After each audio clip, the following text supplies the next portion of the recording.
preview of our new show, Critics Talk, I have to go online and make the following statements. I'm being called a racist, a bigot, and my reviews have a history of containing hate speech. Can you imagine someone sent me that in an email? Well, let me go back and tell you the story and how it started.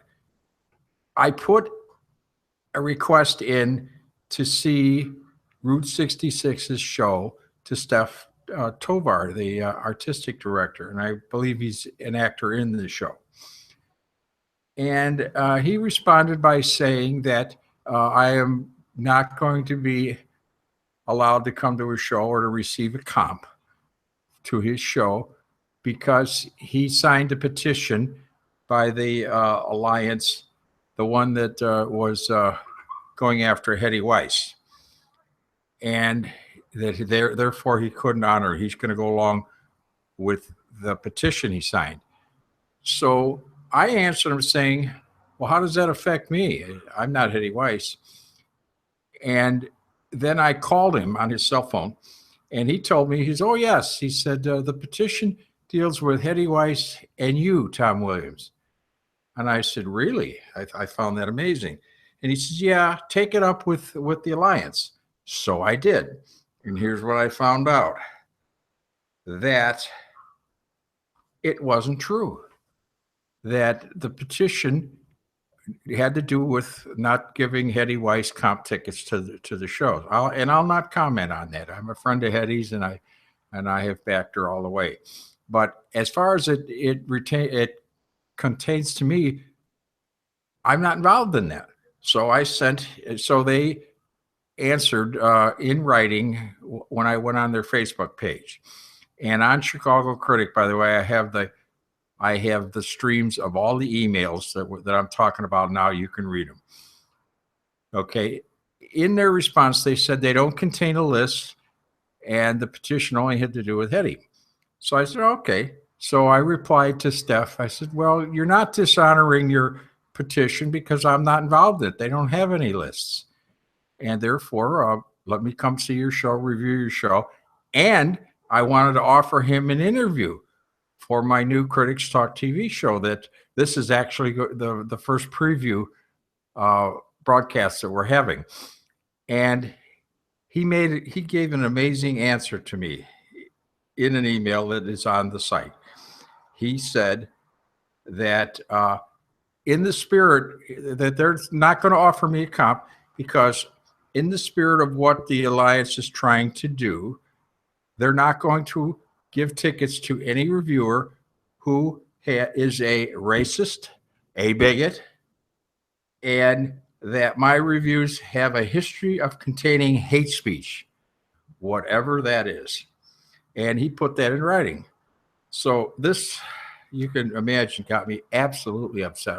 I've calmed down since then, but I was crazy all day yesterday in what to do about this. I talked to a lot of people who I respect, including some attorneys, and no one said I should go after him for slander, even though it'd be a tough case to make, but in effect, he probably did slander me. He certainly made these accusations without any proof whatsoever. He offered none. The only proof I have is that he accused me of that. And that I have in writing, on the email, and it's on the site. So I was kind of wondering why he would do that. In claiming that I was on the list, he was either misinformed or he was lying. I don't know which. Why would he say that? And then he apologized with that email saying, yeah, I apologize. You're not on the list, but we're still not going to honor you because you're a racist, a bigot, and your reviews have a history of containing hate speech without any proof. So in my reply email to him, by the way, let me get it straight. When I got the email from the alliance stating that, no, you're not on any lists. So I sent back to him, I cut and pasted their reply and sent it back in the email to him. And I said, well, you're not dishonoring your petition that you signed because I'm not on it. So let's go ahead and give me a ticket for the show. And by the way, let's do a podcast, well, not a podcast, a online TV interview with you for my new show. I mean, I figure this could help, could help everybody. And his reply was, no, he can't do it because I'm a bigot, a racist, and my reviews are full of hate speech without any proof. So what I sent him back was, you best prove it, because I'm not going to stand for being slandered. You're attacking my integrity. I don't care. Just to make it straight, I don't care about the comp tickets. I don't care if you don't give me a ticket. If I never see another Route 66 show, I'll live fine. And that goes for a couple of the other theater companies, which I'll get into in a minute. But to date, he has not answered. So I'm going on the air and saying, why did you do it? Why would you be so stupid to accuse me of things? Why not just say you're not going to honor the ticket, period? And I'll just march on. But to attack me is what I'm really upset about. And this kind of indicates, it indicates a lot about your character. But, with me starting Critics Talk, my new venture, that's going to be Monday through Friday at noon through the YouTube channel, I've already lined up some terrific interviews to come up. But this is yet another vehicle that no one else has done. Like, I was the first one to do a theater-only website in 2001. That's why, I've finished 17 years. I'm into my 18th year of reviewing. And this is what's got me so upset, is rumors and talk behind my back has gone to some theater companies. And again, I'll go into that a little bit more in a few minutes. Sabotaging me. I was told by a good friend of mine, he says, the word on the street is, whatever that means, is you're a bigot and a racist. No, I'm sorry, a racist and a homophobic. And I said, really, that's kind of interesting. I wonder how they got that. Because let's take the homophobic thing for a minute. David Zaka and the Pride people invite me to all their shows. About Face invites me to all their shows. And most of the theater companies that are doing gay plays, I mean, I see all of them. I get invited to them. I think they're excellent. And as far as a racist goes, I can show you how much of a racist I am. The folks at Black Ensemble and Jackie Taylor like me a lot. I've interviewed her. I love their shows. And they invite me to, and every time I come, she gives me a big hug. So if I'm this racist, I'm surprised Jackie Taylor would do that. Also, the folks at Congo Square really like me. I mean, I go to all their shows. And Impact is another one that when I can, I see their shows. So, how much of a racist can I be if some of the most honorable Black theater companies love me? And by the way, also, when Court does a lot of African-American shows, and, Ron O.J. Parson and the folks down there, they like me and they invite me to all the shows. So, it's hard to fight when people are talking behind your back. I think what the motivation is, they think I'm this old guy, I'm this dinosaur. Well, I am 73 years old and I've been around. I've reviewed over 4,000 plays. I have backlinks on my site to over 4,700 plays, of which around 4,000 I've done, but I've had some other good reviewers write for me too. I've also done 250 or so podcast interviews on theater in Chicago, of which I have interviewed, I think it's 310 guests in 250 podcasts. I've been at this for 17 years. I've produced dozens of live radio shows on both college radio, and I was buying time on a small station in the western suburbs for a while. So I think I've done a lot for theater, and I just don't. That's why I'm so upset. I don't feel that this is justified. I'm being attacked. It would be like, Steph, if someone accused you of being a pedophile, how would you feel about it? Wouldn't you go on the attack? Well, you're not accusing me of that, But in the professional area of me covering theater, you're stabbing me in the back and you're accusing me of some really bad things without offering any proof. Now, if I was 20 or 30 years younger, we'd probably settle this out in the back in an alley somewhere. And believe me, you wouldn't come out. But we can't. This is a different time. So what do? I'm going to go to the airways and tell people what you've done, show everything, and let the chips fall where they may. And by the way, I have offered to the folks in the Alliance, whose names I don't know, because on their email, I haven't had an answer back. But on their site, they did answer me, but they didn't acknowledge who that person was. So I don't know who I was talking to, but whoever I was, I offered to have a representative from the Alliance come on a live Critics Talk show. We could do it in the next few days, and they could ask me any questions if they feel I'm not a good guy, or I am a racist, or I am a bigot, and I'm sure I can defend myself. Come on. But that was a day and a half ago, and I haven't heard back from them. Well, that's okay. But I have been accused by someone who's, I thought, was dumb enough to put it in writing in an email. And I can't believe why he would do that. What was his motivation be? Who knows? My guess is, and this is strictly a guess, that there are people out there who dislike me. And mainly because I'm not a cookie cutter reviewer. I say what's on my mind. And when I don't like a show, I not recommend it. And I'm not afraid to take a shot at shows. What I don't do is automatically alibi for shows and recommend them, or do what some people do. Everything is somewhat recommended. That's kind of what the reader does. And so when people, but I write not for the theater people. I write for my readers and my viewers, for the people who want to spend their time and their money going to to shows. They want my opinion, among others, of what they should see and what I recommend. They also pretty well know what I like and don't like, because I let it be known. For example, I'm not a particular fan of rock shows, so I generally don't cover them. But what I do, I usually say early on in the review, hey, I'm not a fan of rock and roll or rock shows.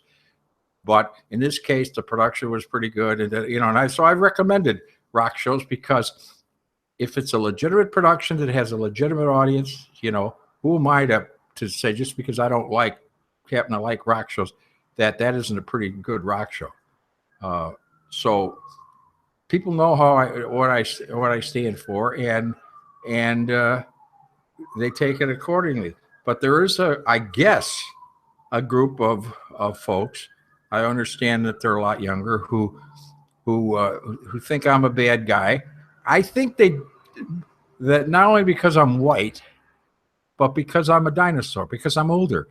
I think there are people out there that think that all of us with white or gray hair have been around too long. Well, that may be, but I'll tell you what, you do learn some things after seeing and reviewing around 5,000 shows, which is about where I'm at now. You learn what's good and what's bad, and you develop your taste. So we should take that into consideration. And I let people know what my biases are, so that they can take my review, accordingly. And I think that's a fair thing. But the main thing is being honest, and the main thing is not being wishy-washy. If I don't like a show, I not recommend it. Other people dance around it. If you go on my site now, 2 of my last 3 reviews were not recommended. One was because the person spoke too soft. Most of the people in the cast, in a small room, we just couldn't hear them. Now, how can I recommend people go see a show where they can't hear it? And the show consists of several long monologues that you couldn't hear a word of, or one of the actors was swallowing words so bad you might have got about half of what they said. But in the meantime, you don't know what's going on. Not recommended. Other people will alibi for that, and then their readers will go and pay the money and see that show and come out and saying, why, what was I doing there? Read my review. At least I'll tell you what you're into. If you want to go see the show, know that you're going to have trouble hearing you. And by the way, that included the first row because I checked with other people just to make sure it wasn't my hearing. The other show I not recommended had a strong Irish accent by several players. Well, the problem with that is if your accent is too strong, that's okay, as long as you go slow and you are articulate. In this case, they did the Irish accents and they raced through the dialogue so fast, it was as if they were being tobacco auctioneers in Virginia in the 1840s. It was just ridiculous.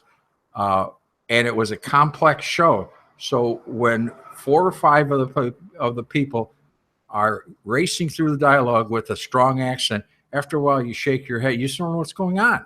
How can you enjoy that kind of show? I had to tell the public that. And by the way, I checked with some other people just to make sure it wasn't my hearing. My hearing is excellent. A young man sitting behind me, I asked him at the intermission and at the end of the show, what was the problem? He says, I just couldn't hear them. They were talking too fast. I couldn't understand them. They were talking too fast. Do you know what went on? He says, no, I think I only got about a third of it. Well, a ghost story that's a mystery that you can't understand, people, is very frustrating. So I not recommended it. Now, other people may do that. I said in my review, I hope other reviewers will verify that the accent was too strong and they were speaking too fast. Then maybe the stage manager will get them to slow down and be understood. Because I found in the equity theater companies, they understand that when there's strong Irish or Scottish or English accents, they hint at the accents, do part of it at the beginning, and then they make sure that they're speaking Middle American English most of the time, so people can understand what's going on. That's separates the pros from the union people from the non-union people. But anyhow, I get off on that tangent. Let's get back to this situation here.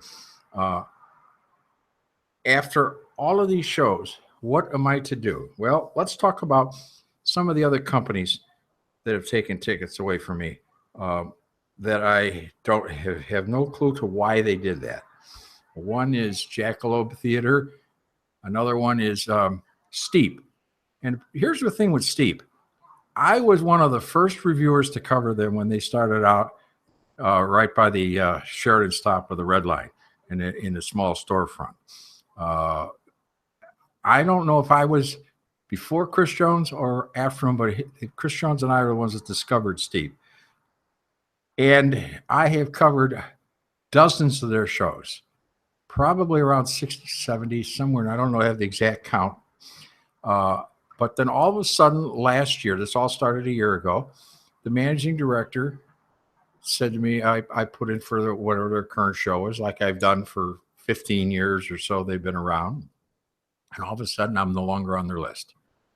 So I sent him an email saying, why? I've done all these shows through the years. I've done interviews with, Peter Moore and some of the other people. I have yet to get an answer. And that's a year ago.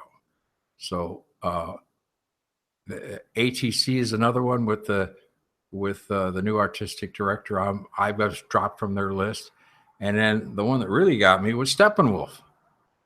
Madeline Long, after covering over 100 shows in 17 years in Steppenwolf, I don't believe to date, up to last August, about a year ago now, I don't believe I've missed a Steppenwolf show in 17 years. Now I don't know that for sure, but if I have missed them, I think we've covered them. I might have sent some other reviewer, my other reviewers. But I believe Chicago Critic has covered every show they've done in 17 years, or virtually all, 99% or whatever. And all of a sudden, Madeline sends me an email saying, we're cutting back, some PR spin that says you're no longer on the list. And ironically, after I was dropped for the reason of that they're cutting back, maybe they weren't aware of my numbers, but we'll get into that in a minute. But anyhow, I noticed there's a couple of new blogs they put on. The Hawk think there's one called The Hawk and another one called Picture for Pictures or something to do with pictures. Anyhow, there's two new sites that Steppenwolf is now giving tickets to, but they didn't have enough room to give me tickets after me covering for 17 years and doing many interviews, podcast interviews with some of their people. I think the last one was Francis Guinan, who was fantastic, but Frank Galati, all kinds of people. I don't believe if Martha was still around, this would have happened, but it has happened. Now, of all the theater groups that have dropped me, the only one I really care about is Steppenwolf, because I think they do marvelous productions. And I'm kind of glad in a way that I avoided the controversy by not seeing the last 3 or 4 shows that they've done, the ones that, Hetty got in trouble with, and some of the other ones that everyone was telling me, we're pretty rough. We're tough shows to handle. And let me also be clear on this. I know enough people, other reviewers, Jeff Committee people, et cetera, where I'm sure I could have snagged and got a free ticket to see any of the Steppenwolf shows and the Steep shows and the ATC shows and the Jackalope shows. But I'm not that interested. I believe my numbers are strong enough that I've justified getting at least one ticket. If you cut me to one, that's fine. Especially now when I don't have another full-time reviewer with me. So I pretty well go to a lot of shows by myself. Like tomorrow night, I'm going to Timeline and I'll be by myself. But I will not review the shows if I'm not welcome there. I also will not talk about them on Critics Talk coming up. I'm not going to do interviews. I'm not going to, why should I? If I'm not good enough to get a ticket, as all the other reviewers are, including, by the way, I'm finding out that not only was Hetty Weiss let back in by Steppenwolf, but I understand she's pretty much let in all over town. So it turns out I'm the only one, being discriminated and not getting the comps. Isn't that ironic? And again, no proof. No one has come up with any proof. And I defy anybody who has proof of that. If they want to come on, we'll do a show. I'm a big boy. I can defend myself. That's not a problem. But now let's go into my numbers. Here's why I will not sneak in on someone else's dime, to call it, and go see a show and then review it. First of all, the tendency is to be very negative when you do that. If I'm mad at a theater company and I have to sneak in to see the show, I automatically have a built-in sort of bias against the show. So I won't do that out of fairness. And I won't, that's just not a good practice. If they don't want me there, that's fine. So keep this in mind. I'm not mad that I don't get the comps. I'm just mad that people are knocking me out without saying why and hurting themselves just from a marketing point of view. So let's talk about that. After the Tribune and possibly the Sun-Times, my site probably gets more visitors than any blog. I have the oldest, Chicago Critic is the oldest theater review site in Chicago. I started in 2001. I look around, let's show me somebody who started before me. And I have over 4,000 reviews on my site. The software I use is WordPress, and I use the theme that stores them all. So they're in tech terms, they're called backlinks. And who has 4,000 backlinks? Probably not too many. So that that puts me up on the search engines. If you run any kind of combination of keywords like theater in Chicago, Chicago reviews, theater either spelling, you'll see I'm on the first page. Sometimes I'm number 1, but I'm on the first page of Google. That means Google thinks that I'm that important. Well, that leads to a lot of visitors. Plus, when you've been around a long time, you build up a following. I have a lot of theater people that follow my site. I have a lot of the theater people, particularly on the North Shore, that go to my site. So let me go some numbers for you. I have averaged 2,500 unique visitors a day. Now, let me explain what that is. That's not hits. Hits are if someone clicks on your site and you have 15 or 20 different images on your site, that's 15 or 20 hits. That's an irrelevant figure. Unique visitors are the people that click on your site. Okay, if they click on once in a day, and then they come back later on and want to read another review or something, come back the second or third time in a day, there's still one viewer. So that's a pure number. I'm averaging 2,500 a day. It goes up. It's high on Mondays and Thursdays, because Mondays they want to see what happened over the weekend, and Thursdays they're planning on seeing what show they're going to go this week. Okay. Monthly, and now we call all months 30 days. So 2,500 average, 30 days, that's 75,000 visitors. That's not worth 1 or 2 tickets? Come on. And that's people that have come on Chicago Critic to just read or see about theater. We have a niche site. And by the way, let me add the other number that's really significant, which the search engine people really love, is I average 2,500 a day. The average page views, I have a low bounce rate, which means they don't leave right away.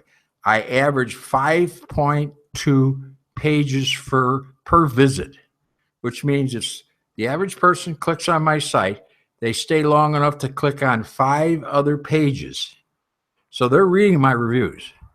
They're looking at what's going on, and they're staying for a while. So those two numbers, unique daily visitors and how many pages that they go to page views, means they stick around on my site, which means that Google thinks I'm important. That's why they're putting me way up on the search engine, because I don't do any paid advertising or any of that. I don't do any of that. It's strictly organic traffic that Google sends to me, and just building up over time. I was sitting in a theater not too long ago for Chad Deity, which, by the way, I recommend. It's a terrific show, better than the Victory Gardens production. Anyhow, there was a person sitting near me.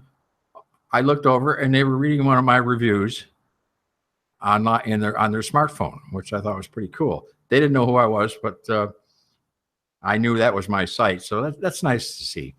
So when you have numbers like that, and you wonder why Steep, from a marketing point of view, or Jackalope, or ATC, or even Steppenwolf, I don't know where I stand in the hierarchy, but I'll tell you what, I probably have more visitors than any of the blogs or sites around. I don't claim to have more than the Sun-Times, or certainly not more than the Tribune, but I bet you I'm in the top 3 or 4 of the blogs, of which the majority of people who are reviewing are writing for blogs. So from a marketing point of view, you sure want me there. And it's not the smartest marketing move in the world to deny me because of some rumors by some people that are unsubstantiated. I mean, that's just marketing stupidity. I don't understand that. And that's one of the reasons why I won't mooch a ticket like Steppenwolf. There's some shows coming up there, some actors I know have interviewed that I really would like to see, because I'm a avid theater goer. This is what I do. This is what I love to do, and what I want to do. But I'll be damned if I'm not invited, if I'm not good enough, and if my site isn't strong enough, and this daily Critics Talk online TV show isn't powerful enough, because I'm predicting that this show within a month is gonna blow the doors off of visitors, because I'm going to be on live on Facebook. I mean on YouTube Live, which will promote it, and I'm going to be promoting it all over, Stage Talk TV, and links to Chicago Critic. But I have a software now that will entitle me to take that noon show. Let's say it goes to 1 o'clock, because some of them are going to go that long if I have other things to do besides the interview. And YouTube records it. So now I have this recording of this show. I have software where I can then do a Facebook Live. And what I plan on doing is, since noon is hard for a lot of people to see because they're working or they don't want to give up their lunch to listen to a dinosaur talk about theater.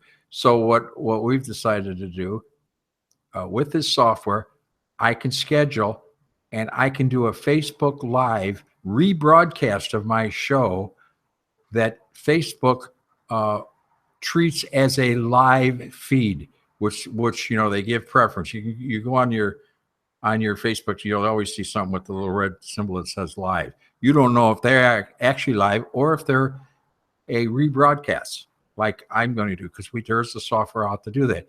And Facebook will send notifications out, hey, come watch this thing. So they're going to help build my audience. So I'm going to do that at 6 o'clock every day is what we're targeting. We may switch that so that people who work during the day can then watch it. And even the theater people can watch the show while they're heading or traveling down, to the show, their rehearsal or their production that they're currently in. And after that, they're going to be available. The Critics Talks are going to be available at stagetalktv.com on demand. You can click on them and it'll have the day and the date of the show on there. And we're going to keep them on there for a long time, because some of these interviews will become, classics enough where people will want to watch them again. That happened in many of the interviews that we did for theater in Chicago, those podcasts. People listen to them over and over again. So let's hope that'll happen. So they'll be available on a link at stagetalktv.com and on chicagocritic.com. I'm going to put a link. There'll be a link there for live or Critics Talk shows by date. And if there's a special topic, or interview with somebody, I'll say, October 12th with whoever, a famous person we have. So we have a lot of ambitious plans for this. I might as well put a plug in to PR people and artistic directors. Hey, send me your ideas for your shows and for interviews, because we're going to attempt to do 5 hours a week of live theater talk, which is a bit ambitious, but I think I can fill a lot of that time, because I want to do a show, for example, on theater etiquette. I have a classic article on my site for theater etiquette, and I think it could be an interesting show. I'll get a co-host, and we'll kick around these things like getting beer spilled on you in the theater as if like you were at Cubs ballpark and other things. And I want to do one on theater superstitions. Years ago, Steppenwolf did a show. I think it was The Dresser, but I'm not sure. Don't hold me to that. And in the things that Martha used to give out to the press, there were pages and pages of diagrams and notes and things. They did this big, long article about theater superstitions. There's a lot more than just the ghost light, although that's probably the most famous one. And I took that and I massaged it into an article, of which I did not take credit for because I didn't write. I put the credits from all the people that contributed to it. It's like, you don't use real money and you don't wear green, and there's all these things. I could do a whole show on that, and I think I have someone that's going to come on and do it with me that's even more familiar. So we're going to look for shows like that. Plus, of course, we're going to cover opera, and we'll probably do ballet too. Although I don't go to a lot of ballet, it's a valid thing, and we have we have great ballet in this town. But so you can see where when I get attacked without any proof, with general attacks, why I get upset. And I was shaking all day yesterday. I was so aggravated. I was so mad because I put my heart and soul into this, and then to be attacked by, well, I have to bite my tongue, otherwise I'll get real insulting. But let's put it this way, by a minor player in a minor theater group who just is bringing to light the cabal of negative people who spread rumors and influence people to drop me without any reason. And like I said, that's stupid for many reasons. But from a practical point of view, it's stupid because I have a big site and I have a big following.